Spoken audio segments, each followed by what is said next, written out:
Hi, I'm David Walsh. I'm Mark Robinson. And I'm Alice Roberts. We're all campaigns and policy assistants at the Campaign to Protect Rural England. Welcome to CPRE's Killer Stats.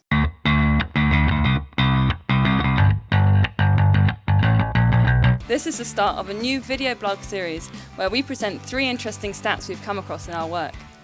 These highlight some of the important issues facing the countryside today. So our first killer stat in this episode relates to our work on landscapes.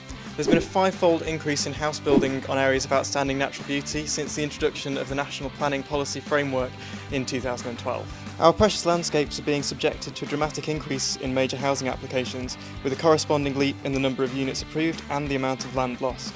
Unlike the national parks, which have their own planning authorities, areas of outstanding natural beauty rely on local authorities and planning inspectors for their protection.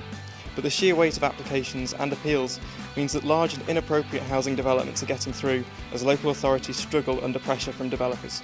Our second killer stat relates to our work on infrastructure and transport. Since 1997, the cost of driving has declined by 16% in real terms, while the cost of rail and bus travel have increased by 23% and 33% respectively. This has led to a 10% drop in rail season ticket purchases and the lowest number of local bus passenger journeys in a decade. People are choosing the less sustainable transport option to drive, when air pollution in the UK causes 40,000 deaths a year. This trend also increases rural isolation for vulnerable people. Despite this, the government has continued to freeze fuel duty and rail passengers have faced the biggest fare increase in 5 years. Our final stat relates to food and farming.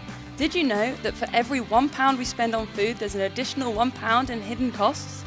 It is estimated that these hidden costs amount to around £120 billion on the UK economy. Interestingly, farm support costs only 2.5% of this.